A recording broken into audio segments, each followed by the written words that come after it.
बिस्मिल्लाहिर्रहमानिर्रहीम अस्सलामुअलैकुम खेडा दे नाल मैं मुफास करीम। नाजरीन, T20 वर्ल्ड कप विच असीं नैदरलैंड्स नूं भी हराया, अमरीका नूं भी शिकस्त दित्ती ते फिर इंडिया के खिलाफ साडा जिहड़ा हाल होया हजे तक जख्म ताज़ा ने। फिर नमीबिया नूं असीं आउट क्लास किया, लेकिन यह सवाल उठ खड़े होए ने कि फखर जमान वर्गे वड्डे खिलाड़ी नूं स्क्वाड विच ते शामिल किया है, लेकिन प्लेइंग 11 विच उन्हां नूं शामिल क्यों नहीं किया जा रहा। उन्हां दे मुकाबले जे असीं गल करिए साइम अयूब, उन्हां दी परफॉर्मेंसिस रीसेंट कोई चंगी नहीं ने। एशिया कप में 6 गोल्डन डक्स उन्होंने हासिल किए।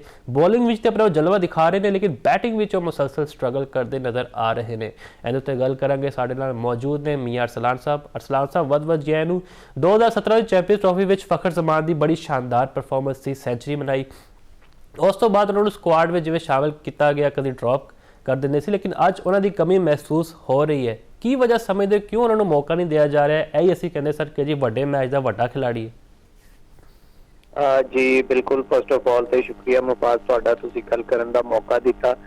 अगर गल की जाए पाकिस्तान की सिलेक्शन की या फिर पाकिस्तान के मौजूदा जो हालात साडे चल रहे हैं उन्हें ते तुसीं बखूबी जानते जे कि जिहड़े मामलात चल रहे हैं वो फेवरेटिज्म जिहड़ी है खुल के सामने आ रही है। अगर फखर जमान की गल करिए तो फखर जमान हर क्रिकेट के नाल जिहड़ा लगाव रखने वाला बंदा जानता है कि फखर जमान की जो परफॉर्मेंस जी है वो किस तरह की है और वो किस तरह का मैच विनर प्लेयर है और मैच में किस तरह लैके निकल सकता है। और खास तौर अगर भारत के खिलाफ ना सिर्फ चैंपियन ट्रॉफी 2017 बल्कि उस तो बाद जो भी ICC के इवेंट के सामना होया है, उस तो बाद भी चैंपियन ट्रॉफी जिहड़े पिछले साडे पाकिस्तान के कोल होस्ट सी उहदे विच भी फखर जमान ने बेहतरीन परफॉर्मेंस का मुजाहरा किया। लेकिन बदकिस्मती नाल गल ये है कि मैं इत्थे सिर्फ तुहानूं दसना चाहना, पूरी अगर टीम की अगर प्लेइंग 11 की गल की जाए तो एक जानब से बाबर आजम फ्लाप होंदा सानूं नजर आ रहा है, जबकि उन्होंने असीं बैटिंग से भी नहीं भेज रहे और उन्होंने असीं जस्ट फील्डिंग वास्ते प्लेइंग 11 में सिलेक्ट कर रहे हैं। और उसके नाल नाल तुहानूं यह भी दसदे जाइए कि हुण तक बाबर आजम जिहड़ा है पाकिस्तान का सब तो जिहड़ा कम रन रेट से प्लेयर बन चुका है। ICC के इवेंट के अंदर तकरीबन 4 इवेंट्स वो खेड चुके हैं, उसके बावजूद बाबर आजम की परफॉर्मेंस जिहड़ी है तुहाडे सामने है। इस तो बाद गल करांगा नवाज और शादाब से। अगर नवाज की गल की जाए तो नवाज हुण तक टोटली फ्लॉप होंदा नजर आया है और तकरीबन उन्हें टोटली स्कोर जिहड़ा है वो तकरीबन 20 तक बनाया, 20 तो 28 के दरमियान उनका स्कोर है और हुण तक कोई बड़ा कारनामा करके नहीं दिखा सकिया। उस तो बाद शादाब की गल की जाए तो शादाब उधरों तो उनकी कोई सानू कोई एडी वड्डी खास परफॉर्मेंस नजर नहीं आ रही, तो फिर उस तो बाद बड़ा खुल के आके जिहड़ा अपने लैजेंड क्रिकेटर नूं भी ताने दे रहा, कह रहा कि चलो असीं नहीं कर सके तो तुसीं की कीता है। लेकिन गल यह है कि इत्थे बड़े सवालिया निशान ने कि फखर जमान नूं बाहर क्यों किया गया है, की वजूहात ने, आखिर फखर जमान की की गलती थी कि जिन्हें उन्होंने सजा मिल रही है और वो प्लेयर के जिहड़े टोटली फ्लॉप हो रहे हैं उन्होंने बार बार मौका दिता जा रहा है। और फहीम अशरफ की गल करिए, नवाज की गल करिए, शादाब की गल करिए तो इन्हां नूं यह भी समझ नहीं आ रहा कि इन्हूं असीं एज अ बॉलर इन्हां नूं खिडा रहे हैं, एज अ असीं बैट्समैन खिडा रहे हैं, असीं इन्हां नूं ऑलराउंडर खिडा रहे हैं। एक गल समझ तू बाहर इंडिया के खिलाफ तो फहीम अशरफ नूं अरसलान साहब एक ओवर भी नहीं दिता गया। तो कल नमीबिया की गल करिए, पावर प्ले में उन्होंने 2 ओवर करवा ले, तो कप्तानी में भी बड़े फॉल्ट नजर आ रहे हैं। सानूं यही गल कर रहे हैं कि कोई स्ट्रैटजी जिहड़ी इन्हां दी वो समझ नहीं आ रही कि ये की करना चाह रहे हैं, ये पाकिस्तान क्रिकेट नूं किहड़ी नीति ते पहुंचाना चाहते हैं, ये पाकिस्तान क्रिकेट के फैसले कित्थे हो रहे हैं। मैं तो हमेशा यही पिटदा रहना कि पाकिस्तान की ना सिर्फ इत्थे कप्तान कोलों गलतियां हो रही ने बल्कि सिलेक्शन टीम कोलों भी बड़ियां बड़ियां गलतियां हो रही ने। और फिर जो प्लेइंग 11 असी मैदान दे विच उतारने आया कि वो फैसले कित्थों आंदे ने, किवें आंदे ने, ना सिर्फ मैं गल कर रहा बल्कि पाकिस्तान के जिहड़े सीनियर ते साबिक क्रिकेटर ने वो कहंदे ने, यूसुफ कह चुके ने, शुएब कह चुके ने, शाहिद खान अफरीदी कह चुके ने कि जिहड़े हुण हालात पाकिस्तान क्रिकेट टीम दे चल रहे हैं कदी इस तो बुरे असीं हालात नहीं देखे। अरसलान साहब, जिहड़े क्रिकेटर तुसीं गल करदे पे यूसुफ, शुएब मलिक वगैरह पहले कोच भी रह चुके हैं पाकिस्तान टीम की, तो इन्होंने कोई चंगी परफॉर्मेंस नहीं दिखाई, मतलब बैटरमेंट वास्ते कोई काम नहीं किया। ਜਦੋਂ ਇਹਨਾਂ ਨੂੰ ਅਹੁਦਿਆਂ ਦੀ ਇੱਕ ਪੇਸ਼ਕਸ਼ ਹੁੰਦੀ ਹੈ ਭੱਜ ਕੇ ਆ ਜਾਂਦੇ ਨੇ, ਲੇਕਿਨ ਜਦੋਂ ਇਹ ਬਾਹਰ ਹੁੰਦੇ ਨੇ ਅਗਰ ਗੱਲ ਕਰੀਏ ਮਫਾਜ਼, ਤੁਸੀਂ ਸਹੀ ਕਹਿ ਰਹੇ ਜੇ ਮੁਹੰਮਦ ਯੂਸਫ ਦੀ, ਤੇ ਮੁਹੰਮਦ ਯੂਸਫ ਦੀ ਵੀ ਥਿੰਕਿੰਗ ਸਟ੍ਰੈਟਜੀ ਦੀ ਮੈਨੂੰ ਵੀ ਕੋਈ ਸਮਝ ਨਹੀਂ ਆਈ ਕਿ ਉਹ ਪਾਕਿਸਤਾਨ ਦੀ ਬੈਟਿੰਗ ਕੋਚ ਆਂਦੇ ਨੇ ਲੇਕਿਨ ਖੁਦ ਬਖੁਦ ਹੀ ਫਿਰ ਬਾਅਦ ਚ ਚਲੇ ਜਾਂਦੇ ਨੇ, ਫਿਰ ਉਹ ਆਂਦੇ ਨੇ, ਫਿਰ ਉਹ ਚਲੇ ਜਾਂਦੇ ਨੇ। ਆਇਆ ਕਿ ਉਹ ਬਾਰ-ਬਾਰ ਪਾਕਿਸਤਾਨ ਦੀ ਟੀਮ ਦੇ ਨਾਲ ਉਹ ਸਿਲੈਕਟ ਹੋ ਰਹੇ ਨੇ, ਮੁੰਤਖਬ ਹੋ ਰਹੇ ਨੇ ਕੋਚ, ਲੇਕਿਨ ਉਹ ਕੋਈ ਨਿਜ਼ਾਮ ਕਿਉਂ ਨਹੀਂ ਬਿਹਤਰ ਕਰ ਪਾ ਰਹੇ ਜਾਂ ਫਿਰ ਉਹ ਖੁਦ ਇੱਕ ਨਿਜ਼ਾਮ ਦਾ ਹਿੱਸਾ ਬਣ ਜਾਂਦੇ ਨੇ। ਆਖਰ ਵਜੂਹਾਤ ਕੀ ਨੇ, ਇਹਦੇ ਪਿੱਛੇ ਕਹਾਣੀ ਕੀ ਹੈ, ਇਹਨਾਂ ਖਿਲਾੜੀਆਂ ਇਹ ਖੇਡ ਦੇ ਵਿੱਚ ਕਿੰਦੀ ਸਿਆਸਤ ਹੈ, ਕਿਉਂ ਨਹੀਂ ਗੱਲ ਖੁੱਲ ਕੇ ਸਾਹਮਣੇ ਆ ਰਹੀ। ਉੱਥੋਂ ਅਗਰ ਗੱਲ ਅਸੀਂ ਇਹ ਕਰੀਏ ਫਖਰ ਜ਼ਮਾਨ ਦੀ, ਤਾਂ ਮੈਂ ਇਹੀ ਕਹਾਂਗਾ ਕਿ ਫਖਰ ਜ਼ਮਾਨ ਨੂੰ ਪਾਕਿਸਤਾਨ ਨੈਕਸਟ ਜਿਹੜਾ ਮੈਚ ਹੈ ਉਹਦੇ ਵਿੱਚ ਇਹਨੂੰ ਹਿੱਸਾ ਬਣਾਉਣਾ ਚਾਹੀਦਾ ਹੈ ਪਲੇਇੰਗ 11 ਦਾ, ਔਰ ਸ਼ਦਾਬ ਔਰ ਨਵਾਜ਼ ਨੂੰ, ਔਰ ਉਸਦੇ ਨਾਲ ਨਾਲ ਅਗਰ ਗੱਲ ਕੀਤੀ ਜਾਏ ਬਾਬਰ ਆਜ਼ਮ ਦੀ, ਤੇ ਇਹਨਾਂ ਤਿੰਨਾਂ ਪਲੇਅਰਾਂ ਨੂੰ ਫਿਲਹਾਲ ਰੈਸਟ ਦੀ ਜ਼ਰੂਰਤ ਹੈ। ਇਸ ਤੋਂ ਬਾਅਦ ਜਿਹੜੇ ਮਾਮਲਾਤ ਚੱਲ ਰਹੇ ਨੇ, ਤੁਹਾਨੂੰ ਪਤਾ ਹੈ ਕਿ ਕੋਚ ਔਰ ਆਗਾ ਦੀ ਇੱਕ ਵੀਡੀਓ ਵੀ ਵਾਇਰਲ ਹੋ ਰਹੀ ਹੈ, ਉਹਨੂੰ ਵੀ ਕਾਫੀ ਹੱਦ ਤੱਕ ਤਾਕਤ ਦਿੱਤੇ ਜਾ ਰਹੇ ਨੇ ਕਿ ਆਇਆ ਕਿ ਉਹ ਬਾਬਰ ਆਜ਼ਮ ਨੂੰ ਨਾ ਭੇਜਣ ਦੀ ਵਜ੍ਹਾ ਤੋਂ ਵਾਇਰਲ ਹੋ ਰਹੀ ਹੈ। ਉਸਮਾਨ ਪਹਿਲੇ ਗਲਵਜ਼ ਪਾ ਕੇ ਬੈਠਾ ਸੀ, ਕੀ ਮਾਮਲਾਤ ਨੇ, ਲੇਕਿਨ ਹਾਲੇ ਤੱਕ ਅਗਰ ਫੈਕਟ ਚੈੱਕ ਵੇਖਿਆ ਜਾਏ ਤਾਂ ਇਹਦੀ ਕੋਈ ਅਸਲ ਹਕੀਕਤ ਸਾਹਮਣੇ ਨਹੀਂ ਆ ਸਕੀ। सब लोग अपनी अपनी जी मुख्तलिफ राह का इजहार कर रहे हैं और यह कह रहे हैं कि जी ये मामलात जे बाबर नूं ना भेजण की वजह तो भी हो रहे हैं। कोई कह रहे हैं कि वो सलमान अली हैगा आउट हो चुका सी और इस वजह तो अपना गुस्से का इजहार कर रहे थे। ਤੁਹਾਨੂੰ ਨਹੀਂ ਲੱਗਦਾ ਕਿ ਬਾਬਰ ਆਜ਼ਮ ਦੀ ਪਰਫਾਰਮੈਂਸਿਸ ਜਿਹੜੀ ਖਰਾਬ ਨੇ, ਕੈਪਟਨ ਵੀ ਇੱਥੇ ਜ਼ਿੰਮੇਦਾਰ ਹੈ। ਕਦੀ ਵਨ ਡਾਊਨ ਦੀ ਪੋਜੀਸ਼ਨ ਉਹਦੇ ਕੋਲ ਛੀਨ ਲਈ, ਫਿਰ ਕੱਲ ਨੰਬਰ 4 ਤੇ ਭੇਜਣਾ ਸੀਗਾ ਤੇ ख्वाजा नाफे ਨੂੰ ਭੇਜਤਾ ਤੇ ख्वाजा नाफे ਆਪ 5 ਰਨ ਬਣਾ ਕੇ ਆਊਟ ਹੋ ਗਏ। ਹੁਣ ਇਹ ਵੀ ਹਾਈਪ ਕ੍ਰੀਏਟ ਕੀਤੀ ਜਾ ਰਹੀ ਕਿ ਅਗਲੇ ਮੈਚਾਂ ਵਿੱਚ ਸ਼ਾਇਦ ਬਾਬਰ ਨੂੰ ਓਪਨਰ ਭੇਜਿਆ ਜਾਏ। कन्फ्यूजन तो इत्थे बरकरार है। बिल्कुल मुफाज साहब तुसी ठीक कह रहे जी, मेरी खुद एक गल समझ तो बालातर है। मैं सोचते हैरान हाँ कि पाकिस्तान दी टीम है या कोई क्लब दी टीम है या किसी गली मुहल्ले दी टीम है। तुसी अगर गल करो उस्मान दी, कदी तुसी ओनू वन डाउन भेज रहे जे, कदी तुसी ओनू मिडल ऑर्डर ते भेज रहे जे, कदी किथे भेज रहे जे। मतलब कि पता ही नहीं हैगा कि पाकिस्तान दी टीम दे खिलाड़ी किहड़े किहड़े नंबर ते आने ने, कौन फैसले कर रहा है, की वजूहात ने, की कहानी है। आखिर इहदे उत्ते नोटिस लेना होगा। नोटिस ते बड़े ले जाते हैं लेकिन उन्होंने नोटिस के उत्ते कोई भी अमल दरामद नहीं होता। अगर इस तरह ही मामला चलते रहे तो पाकिस्तान क्रिकेट टीम के जोड़े हालात होने चल रहे हैं वो मैं कहना वो बड़े ही भयानक होंगे और भयानक हालात जोड़े ने साडे वास्ते नुकसानदेह होंगे। अच्छा अरसलान साहब, यह भी सवाल इत्थे आंदा किसी नमीबिया नूं बड़े चंगे तरीके नाल हराया, फिर अमरीका नूं भी असीं पहलां शिकस्त दित्ती, तो इंडिया के खिलाफ सानूं की हो जांदा है? कोई माइंडसैट की कमी है या वैसी कोई असीं उन्हां नूं वेख के समझदे कोई बला है साडे सामने? इवें ही हथ पैर खुल जाते हैं। बिल्कुल, अगर इंडिया की गल करिए ना तो इंडिया की गल मैनू लगता है कि साडे जिहड़े प्लेयर ने और साइकोलॉजिकली वो इन्ने को प्रैशराइज होंदे ने कि जदों ही इंडिया का नाम सुनते हैं। तुसीं ये खुद देखो कि हुण तक असीं ICC दे T20 दे 17 मुकाबले कर चुके हैं और उनके विचों तकरीबन असीं 3 मैच जीते हैं ते उस तो अलावा कोई भी असीं उन्हां दे खिलाफ कामयाबी हासिल नहीं कर सके। वही टीम सी, वही प्लेयर सन। उस तो बाद उन्हां दी परफॉर्मेंस चेक करो जिस तरह जो कि खुल के खेड रहे सी। और साहबजादा फरहान की अगर गल की जाए तो वो तो मैं खुद मेरी एक्सपैक्टेशन ये सी कि हो सकता है कि बुमराह नूं एक बार फिर तसल्ली दा इनू बेहतरीन खेडेगा और बेहतरीन परफॉर्मेंस का मुजाहरा करेगा, लेकिन वो भी बदतरीन उन्होंने उदो कारकर्दगी का मुजाहरा किया जबकि इस मैच के अंदर उसने जो सेंचुरी बना के दोबारा एक दफा जड़ा है वो पाकिस्तान के दूसरे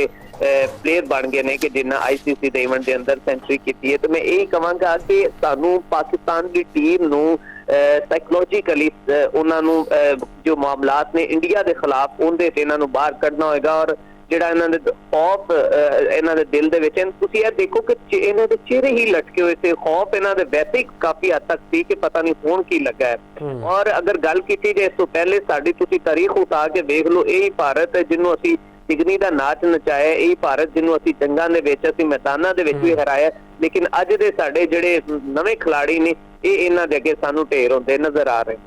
अच्छा अरसलान साहब, असीं साहिबजादा फरहान की गल करिए, तुसीं सही किया उन्होंने परफॉर्मेंसिस चंगी नहीं ने इंडिया के खिलाफ, लेकिन वो लीडिंग टॉप स्कोरर ने इस इवेंट 4 मैचों में उन्होंने 220 रन ने। तुसीं किदां वेखदे उन्हां दी परफॉर्मेंस नूं? जे असीं गल करिए साहब अगर साहिबजादा फरहान की गल की जाए तो मैं कहना कि साहिबजादा फरहान इस वक्त क्रिकेट के अंदर एक रोल मॉडल ने। मैं इन्हां दी जो परफॉर्मेंस की गल करा तकरीबन 30 तो 32 साल इन्हां दी उम्र है, हुण तक मुख्तलिफ फ्रेंचाइज दे नाल खेड चुके ने। इन्हां नूं मौका आस्ट्रेलिया दे खिलाफ मिलिया, इन्हां नूं जिम्बाब्वे दे खिलाफ मिलिया, 2018 तो बाद ਇਹਨਾਂ ਨੂੰ ਕਾਫੀ ਹੱਦ ਤੱਕ ਮੌਕੇ ਮਿਲੇ, ਲੇਕਿਨ ਉਸ ਤੋਂ ਬਾਅਦ ਉਹ ਫਲॉप ਹੁੰਦੇ ਨਜ਼ਰ ਆਏ। ਲੇਕਿਨ ਉਸ ਬੰਦੇ ਨੇ ਇਹ ਕਿਹਾ ਕਿ ਜਦੋਂ ਤੁਸੀਂ ਇੱਕ ਇਰਾਦਾ ਕਰ ਲੈਂਦੇ ਜੇ, ਜਦੋਂ ਤੁਸੀਂ ਕੁਝ ਚੀਜ਼ ਨੂੰ ਹਾਸਲ ਕਰਨ ਦਾ ਇੱਕ ਆਪਣਾ ਮਾਈਂਡ ਸੈਟ ਕਰ ਲੈਂਦੇ ਜੇ, ਉਦੋਂ ਤੁਹਾਡੇ ਅੱਗੇ ਕੋਈ ਵੀ ਪਹਾੜ ਜਿਹੜਾ ਉਹ ਵੀ ਕੋਈ ਵੱਡੀ ਚੋਟੀ ਜਿਹੜਾ ਪਹਾੜ ਵੀ ਤੁਹਾਡੇ ਅੱਗੇ ਕੁਝ ਨਹੀਂ ਹੈਗਾ। ਸਾਹਿਬਜ਼ਾਦਾ ਫਰਹਾਨ ਦੀ ਅਗਰ ਗੱਲ ਕੀਤੀ ਜਾਏ ਤਾਂ ਨੈਸ਼ਨਲ T20 ਕੱਪ ਦੇ ਅੰਦਰ ਤੁਹਾਨੂੰ ਪਤਾ ਫੈਸਲਾਬਾਦ ਦੇ ਵਿੱਚ ਜੋ ਉਹਨੇ ਪਰਫਾਰਮੈਂਸ ਦਾ ਮੁਜ਼ਾਹਰਾ ਕੀਤਾ, ਉਹਨੇ ਡਬਲ ਸੈਂਚਰੀਜ਼ ਕੀਤੀਆਂ, ਉਹਨੇ 150,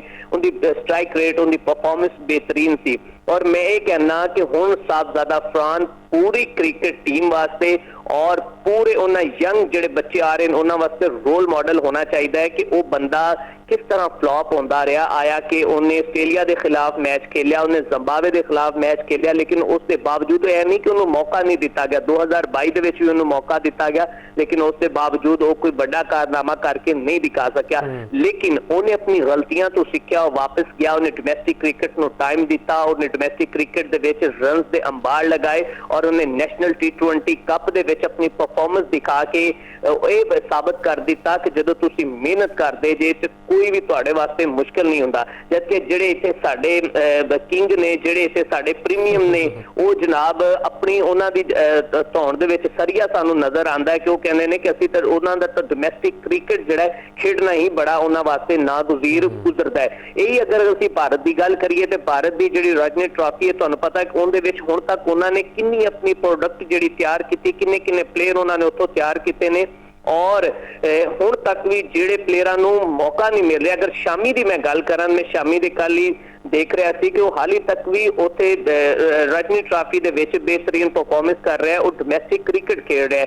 ਲੇਕਿਨ ਸਾਡੇ ਪਲੇਅਰਾਂ ਦੇ ਵਿੱਚ ਇੱਕ ਐਸਾ ਦਿਮਾਗ ਦੇ ਵਿੱਚ ਬਾਹਰ ਪੈਦਾ ਹੋ ਜਾਂਦਾ ਕਿ ਉਹ ਕਹਿੰਦੇ ਨੇ ਕਿ ਜਦੋਂ ਅਸੀਂ ਕੋਈ ਇੰਟਰਨੈਸ਼ਨਲ ਕ੍ਰਿਕਟ ਦੇ ਵਿੱਚ ਆ ਜਾਂਦੇ ਹਾਂ, ਕੌਮੀ ਟੀਮ ਦੇ ਵਿੱਚ ਆ ਜਾਂਦੇ ਔਰ ਉਸ ਤੋਂ ਬਾਅਦ ਸਾਡਾ ਜਾ ਕੇ ਡੋਮੈਸਟਿਕ ਔਰ ਇਹਨਾਂ ਛੋਟੇ ਮੈਦਾਨਾਂ ਦੇ ਵਿੱਚ ਖੇਡਣਾ ਸ਼ਾਇਦ ਉਹਨਾਂ ਵਾਸਤੇ ਬਿਸਤੀ ਦਾ ਬਾਇਸ ਹੁੰਦਾ ਹੈ। ਲੇਕਿਨ ਮੈਂ ਬਾਰ-ਬਾਰ ਇਹ ਕਹਾਂਗਾ ਕਿ ਸਾਹਿਬਜ਼ਾਦਾ ਫਰਹਾਨ ਉਹ ਜੋ ਕ੍ਰਿਕਟ ਖੇਡ ਰਿਹਾ ਹੈ, ਜੋ ਉਹਦਾ ਹੌਸਲਾ ਸੀ, ਜਿਸ ਤਰ੍ਹਾਂ ਉਹਨੇ ਸਟਰਗਲ ਕੀਤੀ ਹੈ, ਜਿਸ ਤਰ੍ਹਾਂ ਉਹਨੇ ਮਿਹਨਤ ਕੀਤੀ ਹੈ, ਉਹ ਕਮੈਂਡੇਬਲ ਹੈ, ਐਡਮਾਇਰੇਬਲ ਹੈ ਔਰ ਉਹਦੇ ਤੋਂ ਇਹਨਾਂ ਨੂੰ ਸਿੱਖਣਾ ਚਾਹੀਦਾ ਹੈ।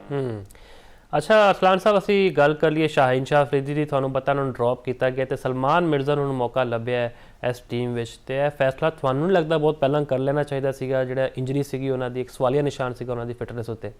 ਮੁਫਾਜ਼, ਅਗਰ ਤੁਸੀਂ ਯਾਦ ਕਰੋ ਕਿ ਇਸ ਤੋਂ ਪਹਿਲੇ ਵੀ ਸਾਡਾ ਇੱਕ ਪੇਪਰ ਹੋਇਆ ਸੀ ਆਨਲਾਈਨ, ਅਸੀਂ ਇਹਦੇ ਤੇ ਬਕਾਇਦਾ ਗੱਲ ਕਰ ਰਹੇ ਸੀ ਕਿ ਤੁਸੀਂ ਸਵਾਲ ਕੀਤਾ ਸੀ ਤੁਸੀਂ ਕੀ ਸਮਝਦੇ ਜੇ, ਤੁਹਾਡੇ ਖਿਆਲ ਨਾਲ ਸਲਮਾਨ ਮਿਰਜ਼ਾ ਨੂੰ ਆਪਸ਼ਨ ਉਹਨੂੰ ਰੱਖਣਾ ਚਾਹੀਦਾ ਹੈ ਜਾਂ ਸ਼ਾਹੀਨ ਸ਼ਾਹ ਅਫਰੀਦੀ ਨੂੰ? ਤੇ ਮੈਂ ਸਰ ਉਦੋਂ ਵੀ ਤੁਹਾਨੂੰ ਇਹ ਦੱਸਿਆ ਸੀ ਕਿ ਜਿਹੜਾ ਸਲਮਾਨ ਮਿਰਜ਼ਾ ਹੈ ਤੁਹਾਡੇ ਕੋਲ ਬਿਹਤਰੀਨ ਬੋਲਰ ਹੈ, ਤੁਸੀਂ ਉਹਨੂੰ ਮੌਕਾ ਦਿਓ। ਜਦਕਿ ਇਸ ਤੋਂ ਪਹਿਲੇ ਤੁਸੀਂ ਉਹਨੂੰ ਸੀਰੀਜ਼ ਦੇ ਵਿੱਚ ਮੌਕਾ ਦੇ ਰਹੇ ਜੇ ਔਰ ਇਸ ਤੋਂ ਪਹਿਲੇ ਤੁਸੀਂ ਉਹਨੂੰ ਟੋਟਲੀ ਉਹਦੀ ਪਰਫਾਰਮੈਂਸ ਵੀ ਚੈੱਕ ਕਰ ਰਹੇ ਜੇ। ਲੇਕਿਨ ਬਦਕਿਸਮਤੀ ਵੇਖੋ ਸਾਡੇ ਫੈਸਲਾ ਸਾਜ਼ਾਂ ਦੀ, ਸਾਡੇ ਸਿਲੈਕਟਰਸ ਦੀ, ਸਾਡੇ ਪਲੇਇੰਗ 11 ਨੂੰ ਅੱਗੇ ਮੁੰਤਖਬ ਕਰਨ ਵਾਲਿਆਂ ਦੀ ਬਦਕਿਸਮਤੀ ਹੈ। ਦੇਖੋ ਕਿ ਤੁਸੀਂ ਇੱਕ ਪਲੇਅਰ ਨੂੰ ਪਹਿਲੇ ਉਹਦੀ ਪਰਫਾਰਮੈਂਸ ਵੀ ਵੇਖ ਰਹੇ ਜੇ, ਸਭ ਕੁਝ ਦੇਖਣ ਦੇ ਬਾਵਜੂਦ ਤੁਸੀਂ ਫਿਰ ਜਿੱਥੇ ਸਿਫਾਰਸ਼ੀ ਟੋਲਾ ਹੈ ਉਹਨੂੰ ਅੱਗੇ ਕਰ ਦਿੰਦੇ ਜੀ। ਇਹ ਮੈਂ ਤੁਹਾਨੂੰ ਦੱਸਦਾ ਜਾਵਾਂ, ਸਾਡੇ ਇੱਕ ਜਰਨਲਿਸਟ ਨੇ ਬਾਕਰੀ ਸਾਹਿਬ ਉਹ ਰੀਸੈਂਟਲੀ ਇਹਦੇ ਉੱਤੇ ਦੱਸ ਰਹੇ ਸੀ ਕਿ ਮੈਂ ਤਾਂ ਖੁਦ ਹੈਰਾਨ ਹੋ ਗਿਆ ਕਿ ਜਦੋਂ ਅਸੀਂ ਪ੍ਰੈਕਟਿਸ ਸੈਸ਼ਨ ਦੇ ਵਿੱਚ ਵੇਖਿਆ ਕਿ ਸ਼ਾਹੀਨ ਸ਼ਾਹ ਅਫਰੀਦੀ ਸਾਹਿਬ ਜਦੋਂ ਫਲॉप ਹੁੰਦੇ ਸਾਨੂੰ ਨਜ਼ਰ ਆ ਰਹੇ ਨੇ ਬੋਲਿੰਗ ਦੇ ਵਿੱਚ, ਉਹ ਪ੍ਰੀਮੀਅਮ ਫਾਸਟ ਬੋਲਰ ਨੇ ਕਿ ਜਿਹੜੇ ਪਹਿਲਾ ਇੱਕ ਓਵਰ ਅਗਰ ਉਹਦੇ 'ਚ ਇਹਨਾਂ ਨੂੰ ਇੱਕ ਵੀ ਛੱਕਾ ਲੱਗ ਜਾਂਦਾ ਤੇ ਇਹਨਾਂ ਦੇ ਪੂਰੇ ਬਾਕੀ ਜਿੰਨੇ ਵੀ 4 ਓਵਰ ਨੇ ਉਹ ਇਹਨਾਂ ਵਾਸਤੇ ਮੇਰੇ ਖਿਆਲ ਨਾਲ ਜਿਹੜਾ ਉਹ ਇਹਨਾਂ ਵਾਸਤੇ ਕਰਨੇ ਬੜੇ ਮੁਸ਼ਕਿਲ ਹੁੰਦੇ ਨੇ ਔਰ ਹਰ ਬੰਦਾ ਜਾਣਦਾ ਕਿ ਇਹਨਾਂ ਦੇ ਉਸ ਤੋਂ ਬਾਅਦ ਸਾਂਸ ਫੁੱਲਣੇ ਸ਼ੁਰੂ ਹੋ ਜਾਂਦੇ ਨੇ। ਇਹ ਉਹ ਪ੍ਰੀਮੀਅਮ ਫਾਸਟ ਬੋਲਰ ਨੇ ਪਾਕਿਸਤਾਨ ਦੇ। ਔਰ ਤੁਸੀਂ ਵੇਖ ਲਓ ਕਿ ਇੰਡੀਆ ਦੇ ਖਿਲਾਫ ਹਾਰਿਸ ਰਊਫ ਇਹਨਾਂ ਨੇ ਜਿਹੜਾ ਪਿਛਲਾ ਇੱਕ ਜਿੱਤਿਆ ਹੋਇਆ ਮੈਚ ਅਸੀਂ ਉਹ ਹਾਰੇ ਔਰ ਇਹ ਪਰਫਾਰਮੈਂਸ ਸੀ। ਕੋਹਲੀ ਨੇ ਇਹਨਾਂ ਹੀ ਬੋਲਰਾਂ ਦੀ ਮਾਰ ਕੇ ਇਹਨਾਂ ਦੀ ਦੁਰਕਤ ਬਣਾ ਦਿੱਤੀ ਸੀ, ਲੇਕਿਨ ਉਸ ਦੇ ਬਾਵਜੂਦ ਅਸੀਂ ਇਹਦੇ ਤੋਂ ਕੁਝ ਵੀ ਨਹੀਂ ਸਿੱਖ ਰਹੇ। ਅਸੀਂ ਫਿਰ ਵੀ ਪਲੇਇੰਗ 11 ਦਾ ਉਹਨਾਂ ਨੂੰ ਹਿੱਸਾ ਬਣਾ ਰਹੇ ਹਾਂ ਔਰ ਸ਼ਾਹੀਨ ਸ਼ਾਹ ਅਫਰੀਦੀ ਜਿਹੜੇ ਨੇ ਹੁਣ ਉਹਨਾਂ ਦੇ ਵਿੱਚ ਜਿਹੜਾ ਘਮੰਡ ਔਰ ਥੋੜਾ ਜਿਹਾ ਤਕੱਬਰ ਹੈ ਉਹਨਾਂ ਨੂੰ ਸਾਈਡ ਤੇ ਕਰਕੇ ਪ੍ਰੈਕਟਿਸ ਕਰਨੀ ਹੋਏਗੀ, ਡੋਮੈਸਟਿਕ ਕ੍ਰਿਕਟ ਖੇਡਣੀ ਹੋਏਗੀ ਔਰ ਉਹਨਾਂ ਨੂੰ ਆਪਣੀ ਗਲਤੀਆਂ ਤੋਂ ਸਿੱਖਣਾ ਹੋਏਗਾ ਕਿ ਕਿੱਥੇ ਮੇਰੇ ਕੋਲ ਗਲਤੀ ਹੋ ਰਹੀ ਹੈ, ਕਿੱਥੇ ਮੇਰੇ ਕੋਲ ਗੇਂਦ ਠੀਕ ਜਾ ਰਹੀ ਹੈ, ਕਿੱਥੇ ਮੇਰੇ ਕੋਲ ਗੇਂਦ ਨਹੀਂ ਸਹੀ ਜਾ ਰਹੀ। ਉਹਨੂੰ ਸਾਰੀਆਂ ਚੀਜ਼ਾਂ ਤੇ ਵਰਕ ਕਰਨਾ ਪਏਗਾ, ਨਾ ਕਿ ਉਹ ਹੁਣ ਆਪਣੇ ਆਪ ਨੂੰ ਬੈਟਰ ਬਣਾਉਣ ਦਾ ਮੌਕਾ ਦੇ। ਮੈਂ ਤੁਹਾਨੂੰ ਦੱਸ ਰਿਹਾ, ਬਾਕਰੀ ਸਾਹਿਬ ਦੱਸ ਰਹੇ ਸੀ ਕਿ ਮੈਂ ਉੱਥੇ ਵੇਖ ਰਿਹਾ ਤਕਰੀਬਨ 30 ਤੋਂ 40 ਮਿੰਟ ਤੱਕ ਇਹ ਜਨਾਬ ਪ੍ਰੈਕਟਿਸ ਸੈਸ਼ਨ ਦੇ ਵਿੱਚ ਪ੍ਰੈਕਟਿਸ ਕਰਦੇ ਰਹੇ ਔਰ ਫਖਰ ਜ਼ਮਾਨ ਸਾਈਡ ਤੇ ਹੋ ਕੇ ਇਹਨਾਂ ਦਾ ਵੇਟ ਕਰਦੇ ਰਹੇ ਨੇ। तो मैं एंडिंग फखर जमान तो ही करांगा कि फखर जमान जैसा एक शरीफुल नफ्स और एक बेहतरीन जेंटलमैन प्लेयर मैं अपनी जिंदगी नहीं देख रहा। वो एक ऐसा प्लेयर है कि उन्हें अज तक कभी ਤੁਸੀਂ ਇਹ ਦੇਖ ਲਓ, ਇਸ ਤੋਂ ਪਹਿਲੇ ਵੀ ਉਹਨੂੰ ਇੱਕ ਟਵੀਟ ਦੀ ਵਜ੍ਹਾ ਤੋਂ, ਇਹਨਾਂ ਹੀ ਪਲੇਅਰਾਂ ਦੀ ਵਜ੍ਹਾ ਤੋਂ ਉਹਨੂੰ ਕਿਸ ਤਰ੍ਹਾਂ ਜੋ ਕਿ ਅਜ਼ੀਅਤ ਦਾ ਸਾਹਮਣਾ ਕਰਨਾ ਪਿਆ, ਉਹਨੂੰ ਬਾਹਰ ਕੀਤਾ ਗਿਆ, ਉਹਦੇ ਤੇ ਪਤਾ ਨਹੀਂ ਕੀ ਐਲੀਗੇਸ਼ਨ ਲੱਗੇ, ਲੇਕਿਨ ਉਸ ਦੇ ਬਾਵਜੂਦ ਉਸ ਬੰਦੇ ਦੀ ਜ਼ੁਬਾਨ ਦੇ ਵਿੱਚੋਂ ਕਿਸੇ ਦੇ ਖਿਲਾਫ ਸ਼ਿਕਵਾ ਨਹੀਂ ਨਜ਼ਰ ਆਇਆ। और मेरे ख्याल नाल फखर जमान नूं प्लेइंग 11 ਦਾ ਹਿੱਸਾ ਬਣਾਉਣਾ ਚਾਹੀਦਾ ਹੈ। ਬਿਲਕੁਲ ਜੀ, ਪਲੇਇੰਗ 11 ਵਿੱਚ ਸ਼ਾਮਿਲ ਹੋਣਾ ਚਾਹੀਦਾ। ਸਿਰਫ ਅਸਲਾਨ ਸਾਹਿਬ ਤੁਸੀਂ ਨਹੀਂ ਬਲਕਿ ਪੂਰੀ ਕੌਮ ਹੈ ਕਹਿ ਰਹੀ, ਕਿਉਂਕਿ ਉਹਨਾਂ ਦੀ ਪਰਫਾਰਮੈਂਸਿਸ ਰੀਸੈਂਟ ਬਹੁਤ ਅੱਛੀ ਨੇ। ਉਹਨਾਂ ਦਾ ਬੱਲਾ ਚੱਲ ਗਿਆ ਫਿਰ ਵੱਡੀ ਟੀਮ ਦੀ ਖੈਰ ਨਹੀਂ। ਬਹੁਤ ਬਹੁਤ ਸ਼ੁਕਰੀਆ ਤੁਹਾਡੇ ਵਕਤ ਦਾ ਅਸਲਾਨ ਸਾਹਿਬ। ਇੱਥੇ ਫਿਲਹਾਲ ਇੱਕ ਬ੍ਰੇਕ ਲੈਂਦੇ, ਬ੍ਰੇਕ ਤੋਂ ਬਾਅਦ ਵਾਪਸ ਹਾਜ਼ਰ ਹੁੰਦੇ।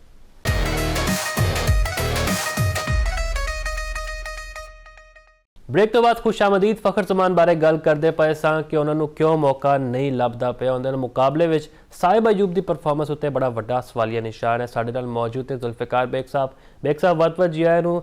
ਤਕਰੀਬਨ 4 ਮੈਚ ਤੇ ਪਾਕਿਸਤਾਨ ਨੇ ਖੇਡ ਲਏ ਨੇ, ਲੇਕਿਨ ਫਖਰ ਜ਼ਮਾਨ ਨੂੰ ਹਜੇ ਮੌਕਾ ਨਹੀਂ ਲੱਭਦਾ ਪਿਆ। ਉਹਨਾਂ ਦੇ ਜਿਹੜੇ ਫੈਨਸ ਨੇ ਉਹ ਬੜੇ ਤੱਪੇ ਪਏ ਨੇ ਸੋਸ਼ਲ ਮੀਡੀਆ ਉੱਤੇ। ਕਿਸ ਵਜ੍ਹਾ ਸਮਝਦੇ ਹੋ ਤੁਸੀਂ? जी बिल्कुल, पाकिस्तान क्रिकेट बोर्ड ने जी मैनेजमेंट है वो कोई ना कुछ हो जी होगी, लेकिन जिन्होंने मौका मिला वो भी तो परफॉर्म नहीं कर रहे। तो क्वेश्चन मार्क है सिलेक्शन कमेटी होते है जी मैनेजमेंट उत्ते फिर रही है पाकिस्तान टीम नाल। इस हवाले नाल जो पाकिस्तान के सीनियर क्रिकेटर्स ने काफ़ी एतराज़ात भी कर रहे हैं, जो फॉर्मर क्रिकेटर्स हैं। और सब तो ज़्यादा शाहीन शाह अफरीदी का लोगों को बड़ा दुख है। उन्होंने जो सुसर ने शायद अफरीदी वो हमेशा सपोर्ट करते हैं, लेकिन इस दफ़ा पहली दफ़ा मैं देखा है कि वो भी थोड़े जे एक्साइटेड होकर सामने आए नहीं कि उन्होंने कहा कि जी उसमें नहीं घटाना चाहिए। तो यकीनन अगर तुम टीम के अंदर रिश्तेदारियां और यारियां खड़ाओगे तो फिर ये रिजल्ट होएगा। और टीम इंडिया ने अगेंस्ट पाकिस्तानी टीम इस तरह अपने जेहन से बोझ सवार कर लेनी, इतना खौफ इन्होंने तारी हो जाता है कि प्रोफेशनलिज्म भुल जाते हैं। ना ये खेलते हैं प्रॉपर, तो ना इन्होंने अपनिया जिन्हें स्ट्रोक्स ने जिन्हें मशहूर ने वो भी नहीं ला सकते इंडिया के अगेंस्ट। ये तकरीबन इन्होंने सोचना चाहिए इस बारे कि इंडिया की टीम ने जिस तक ताल्लुक है या बाकी जो टीमां ने वो सारियां फाइनल समझ के जानियां ने और प्रिपरेशन करते हैं, उन्होंने प्लानिंग होनी है कि किस तरीके उन्होंने काबू करना है। तो पाकिस्तानी टीम जी कमजोर टीम उन्होंने खिलाफ खेलनी, खेल के अच्छा परफॉर्म करना है। लेकिन जो फखर जमान का जो जिक्र किया है, डेफिनेटली इन्होंने मौका मिलना चाहिए, ये भी तजर्बा करके देख लें। लेकिन एक पूरी टीम ना वर्ल्ड कप तो वापसी तो बाद पूरा पोस्टमार्टम होना चाहिए। कमजोर कप्तान है, ना उसको प्रॉपर बोलना होता है, ना कोई टीम मैनेजमेंट आती है। इसी बुनियाद पर पाकिस्तान की टीम की परफॉर्मेंस है उस स्टैंडर्ड की नहीं है। और इस हवाले क्रिकेट बोर्ड में एक मजबूत कप्तान जो है ना वो टीम सिलेक्ट करना चाहिए, उसमें लाना चाहिए जो टीम में बेहतर कर सके। और काफ़ी ज़्यादा गैप्स ने टीम के अंदर, तो हर बंदा ही इससे तबसरे कर रहा है, तो इसमें तबसरे का जायजा भी लिया जा रहा है। तो शुएब अख्तर ने भी बड़ी अजीब की स्टेटमेंट दी है चेयरमैन ने बारे तो देख लो तुम फिर ये चीज़ें जी ने पाकिस्तान ने जी मुस्तकबिल क्रिकेट है उस वास्ते अच्छा नहीं है। लॉन्ग टर्म प्लानिंग होनी चाहिए। ਜਿਹੜੇ ਸਾਬਕ ਟੈਸਟ ਕ੍ਰਿਕਟਰ ਤੁਸੀਂ ਗੱਲ ਕਰਦੇ ਪਏ ਹੋ ਉਹ ਬੜੇ ਮਸ਼ਵਰੇ ਦਿੰਦੇ ਪਏ ਟੀਮ ਨੂੰ, ਲੇਕਿਨ ਜਦੋਂ ਉਹ ਅਹੁਦਿਆਂ ਵਿੱਚ ਸੀਗੇ, ਯਾਨੀ ਕੋਈ ਕੋਚ ਸੀਗਾ, ਕੋਈ ਮੈਂਟੋਰ ਸੀਗਾ, ਉਹਨਾਂ ਨੇ ਕੋਈ ਬੈਟਰਮੈਂਟ ਵਾਸਤੇ ਕੰਮ ਨਹੀਂ ਕੀਤਾ ਟੀਮ ਦੀ। देखो जी पाकिस्तान के अंदर एक बड़ा अच्छा फार्मूला है, पहले एक अपोजिशन नहीं हो एतराज करना शुरू कर देनी मौजूदा सेटअप होना है। मौजूदा सेटअप जो नाकाम होना है तो फिर वो कहते हैं कि सानू मौका दिता जाए।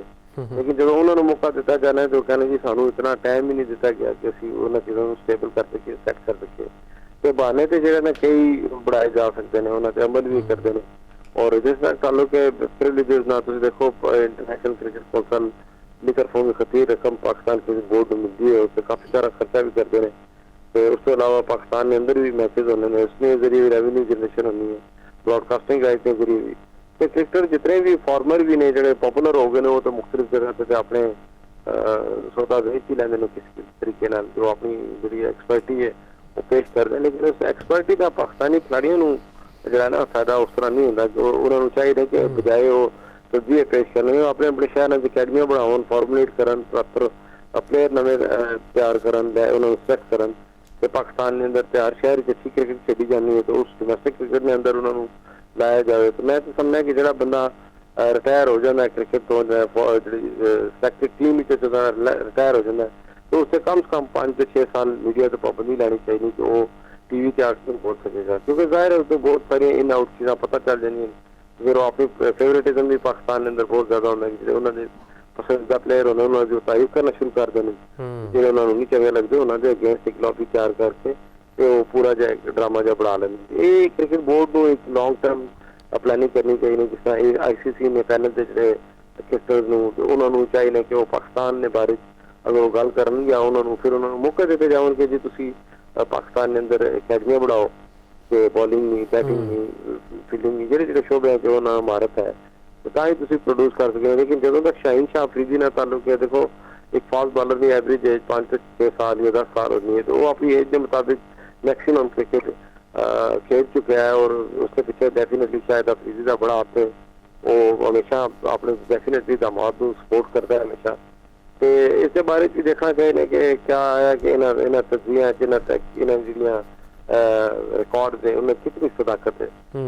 मैदान भी हाजिर है तो तुम उसके सामने देख सकते हो कि जिस तरीके पाकिस्तानी जो पेसर ने बॉलर ने वो कुट खाते ने, इन्होंने को मार खाते ने और हर तरह की वैरायटी इस्तेमाल करने की कोशिश करते हैं। लेकिन बल्लेबाज में अच्छी परफॉर्मेंस का मुजाहरा करने इस हवाले नाल एक पहले बैकअप देखा जाए वकार यूनिस से दो वसीम अकरम शेब अख्तर और स्टैंडर्ड बॉलर आ जाने सर अब्दुल रज़ाक सी बैकअप जितने बॉलर होने सन कि उन्होंने मौका ही नहीं मिलना ਸੀ। ਅੱਛਾ ਵੇਖ ਸਾਹਿਬ, ਕ੍ਰਿਕਟ ਦੀ ਅਸੀਂ ਗੱਲ ਕਰ ਲਈ, ਹਾਕੀ ਤੋਂ ਬੜੀ ਅਜੀਬੋ-ਗਰੀਬ ਖਬਰਾਂ ਆ ਰਹੀਆਂ ਨੇ। ਹੁਣ ਕਪਤਾਨ ਇਮਾਦ ਬੱਟ ਨੂੰ ਸੁਣਿਆ ਹੈ ਕਿ ਹਾਕੀ ਫੈਡਰੇਸ਼ਨ ਦੇ ਸਦਰ ਤਾਰਿਕ ਬੁਗਟੀ ਨੇ ਕੱਢਤਾ ਹੈ ਤੇ 2 ਸਾਲ ਵਾਸਤੇ ਪਾਬੰਦੀ ਲਾਤੀ ਹੈ। ਕੱਲ ਤੇ ਖਬਰਾਂ ਚੱਲਦੀ ਪਈ ਸਨ ਕਿ ਜੀ ਪੀਐਮ ਨੇ ਨੋਟਿਸ ਲਿਆ ਤੇ ਜਿਹੜੀ ਮੈਨੇਜਮੈਂਟ ਹੈ ਹਾਕੀ ਦੀ ਉਹਨਾਂ ਨੂੰ ਫਾਰਗ ਕਰਨ ਦਾ ਫੈਸਲਾ ਕਰ ਲਿਆ।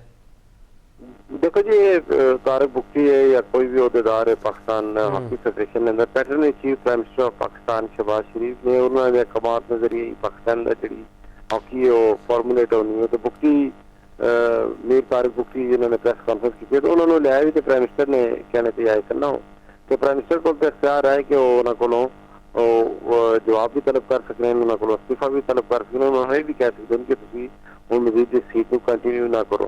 ਤੇ ਉਹ ਨਿਗਰਾਨ ਹੁਕੂਮਤ ਚ ਉਹਨਾਂ ਨੂੰ ਸੈਟਅਪ ਲਾਇਆ ਗਿਆ ਸੀ, ਲੇਕਿਨ ਉਹ ਕਾਂਗਰਸ ਤੋਂ ਵੋਟ ਵੀ ਉਹਨਾਂ ਨੂੰ ਲੈਣ ਨਹੀਂ ਕਿਹਾ ਗਿਆ। ਫਿਰ ਉਹ ਸਕਰੂਟਨੀ ਦਾ ਅਮਲ ਵੀ ਸ਼ੁਰੂ ਹੋ ਗਿਆ ਔਰ ਪਾਕਿਸਤਾਨ ਜਿਹੜੀ ਪ੍ਰੋ ਲੀਗ ਦੇ ਅੰਦਰ ਪਾਕਿਸਤਾਨੀ ਪਰਫਾਰਮੈਂਸ ਬੜੀ ਬੁਰੀ ਸੀ। ਪੇਂਟ ਵਾਲੀਆਂ ਬਾਲਟੀਆਂ ਦੇ ਅੰਦਰ ਪਾਕਿਸਤਾਨੀ ਟੀਮ ਨੂੰ ਖਾਣਾ ਪੇਸ਼ ਕੀਤਾ ਗਿਆ, ਯਾਨੀ ਕਿ ਜਿਸ ਜਗ੍ਹਾ ਤੇ ਉਹ ਰਹਿ ਰਹੇ ਸਨ। ਇਹ ਤੁਸੀਂ ਸਟੈਂਡਰਡ ਅਗਰ ਦੇਖੋਗੇ ਫਿਰ ਦੁਨੀਆ ਇਸ ਚੀਜ਼ ਨੂੰ ਵਾਚ ਕਰਦੀ ਹੈ। ਜਿਹੜੇ ਪਲੇਅਰ ਨੇ ਮੈਕਸਿਮਮ ਲੀਗ ਖੇਡਣੇ ਨੇ ਪੂਰੀ ਦੁਨੀਆ 'ਚ, ਇਹਨਾਂ ਦਾ ਵੀ ਆਪਣਾ ਸਟੇਟਸ ਹੈ। तो पाकिस्तान क्रिकेट बोर्ड ने हुकूमत पाकिस्तान की जिम्मेदारी है कि इन्होंने लुक आफ्टर किया जाए, नैशनल कलर पा के जाने ने तो दुनिया फिर उस चीज़ को नोटिस करनी है। फिर उस तो बाद जी ओपोनेंट टीमां ने जर्मनी हो गया, आस्ट्रेलिया हो गया, उन्होंने देखें सारी परफॉर्मेंस भी कोई इतनी आउटस्टैंडिंग नहीं है। 6-0 तो तुम आ रहे हो, यानी कि तुम्हारी परफॉर्मेंस भी नहीं है, तो गिले शिके भी गवर्नमेंट अगे कर रहे हो। तो गवर्नमेंट भी अगर पुछती है फेडरेशन को कि क्या तुम किहड़े लड़के सिलेक्ट करके लैके गए हो तो इन्होंने इतना खर्चा ਤੁਸੀਂ ਕਰ ਰਹੇ ਹੋ ਤੇ ਉਹ ਕਿੱਥੋਂ ਆਏਗਾ। ਯਾਨੀ ਕਿ ਹਕੂਮਤ ਨੂੰ ਜਵਾਬ ਦੇਣੇ ਨਾ ਪਾਕਿਸਤਾਨ ਹਾਕੀ ਫੈਡਰੇਸ਼ਨ ਦੇ ਅਹੁਦੇਦਾਰ ਵੀ ਖਿਲਾੜੀ ਵੀ। ਤੇ ਕੁਛ ਇੱਕ ਇੰਟਰਸਟਿੰਗ ਗੱਲ ਹੈ, ਪਾਕਿस्तान ਦੀ ਤਾਰੀਖ ਵਿੱਚ ਪਹਿਲੀ ਦਫਾ ਨਜ਼ਰ ਆਈ ਕਿ ਪ੍ਰਾਈਮ ਮਿनिस्टर पाकिस्तान ने ਤੇ ਆਪਣੇ ਅਖਤਿਆਰਾਤ ਇਸਤੇਮਾਲ ਕਰਦੇ ਹੋਏ ਮੁਸ਼ਾਵਰਤ ਦੇ ਜ਼ਰੀਏ ਆਪਣੇ ਲੀਗਲ ਐਸਪੈਕਟਸ ਨੂੰ ਪੂਰਾ ਕਰਦੇ ਹੋਏ ਬੁਗਟੀ ਨੂੰ ਫਾਰਗ ਕੀਤਾ। ਤੇ ਬੁਗਟੀ ਖੁਦ ਫਾਰਗ ਹੋਣੇ ਤੋਂ ਬਾਅਦ ਕਪਤਾਨ ਨੇ ਉੱਤੇ 2 ਸਾਲ ਦੀ ਪਾਬੰਦੀ ਲਾ ਲਈ। ਇਹ ਇੱਕ ਨਵਾਂ ਇੰਟਰੋਡਿਊਸ ਕਰਾਇਆ क्योंकि कप्तान से तो पाबंदी नहीं ला सकते क्योंकि क्वालीफाइंग राउंड आ गया मिस्र के अंदर वर्ल्ड कप तो टीम को अगर तुम 2 साल पाबंदी लाओ लोग तो क्या स्क्वाड उत्ते जाके खेलेगा कि तुम उसे भी क्वालीफाई कर सको। यानी कि कोई बंदा अपना तरक्की के पाकिस्तान ने सॉफ्ट इमेज आएंगे, पाकिस्तान ने इमेज बिल्डअप करने अपना किरदार नहीं अदा करता, उसमें अपना ओहदा बड़ा अजीज है, आपकी कप्तानी बड़ी अजीज है। यानी कि अगर कप्तान ने इंटरनेशनल मीडिया और नेशनल मीडिया ने अगे आके कॉन्फ्रेंस की है तो उस तरह इन्होंने ये जवाब देना चाहिए कि असं इन्होंने पैसे अरेंज करके दें। जिस हुकूमत पाकिस्तान ना ताल्लुक है उन्होंने खतीर रकम इन्होंने दी सी, यानी कि जो इन्होंने 3 दिन पहले वीजे इन्होंने डिले हुए, वीजे नहीं मिले तो जी होटल बुकिंग हुई थी वो कैंसिल होगी। फिर उस तो इंटरनेशनली तो लॉ है कि जो बुकिंग कैंसिल हो जाए फिर तुहानू नवी बुकिंग करानी पैनी है। 3 दिन लेट गए, 12-13-14 घंटे ने डिफरेंस नाल थाईलैंड तो बैंक उत्ते पहुंचे जो बैंक ऑफ सिडनी ਤੇ ਉਹਨਾਂ ਨੂੰ ਕੋਈ ਉੱਥੇ ਰਿਸੀਵ ਕਰਨ ਵਾਲਾ ਨਹੀਂ ਸੀ ਕਿਉਂਕਿ ਇਹਨਾਂ ਦੀ ਟੀਮ ਮੈਨੇਜਮੈਂਟ ਉੱਥੇ ਨਹੀਂ ਸੀ। ਉੱਥੇ ਜਿਹੜੇ ਫਾਰਮਰ ਜਿਹੜੇ ਪਾਕਿਸਤਾਨ ਦੇ ਹਾਕੀ ਦੇ ਖਿਡਾਰੀ ਨੇ ਉਹਨਾਂ ਨੂੰ ਰਿਕੁਐਸਟ ਕੀਤੀ ਕਿ ਸਾਡੇ ਖਿਡਾਰੀਆਂ ਦੀ ਰਿਹਾਇਸ਼ ਦਾ ਇੰਤਜ਼ਾਮ ਕੀਤਾ ਜਾਵੇ ਤੇ ਫਿਰ ਉਹਨਾਂ ਨੇ ਆਪਣੀ ਬੁਨਿਆਦ ਤੇ ਰਿਹਾਇਸ਼ ਦਾ ਇੰਤਜ਼ਾਮ ਕੀਤਾ। ਤੇ ਜੋ ਇਲਜ਼ਾਮਾਤ ਜਾਂ ਜੋ ਖਦਸ਼ਾਤ ਅਮਾਦ ਵਸੀਮ ਭੱਟ ਨੇ ਸ਼कील भट्ट ने लाए ने फेडरेशन ने तो उसका तो फेडरेशन को जवाब देना चाहिए। इस हवाले ना 2 बड़े प्लेटफॉर्म मौजूद ने इस्लामाबाद में अंदर, एक कौमी असम्बली है और दूसरा सैनेट है जरा ऐवान है, उसके अंदर इन्होंने बुलाया जाएगा, इन्होंने पूछा जाएगा।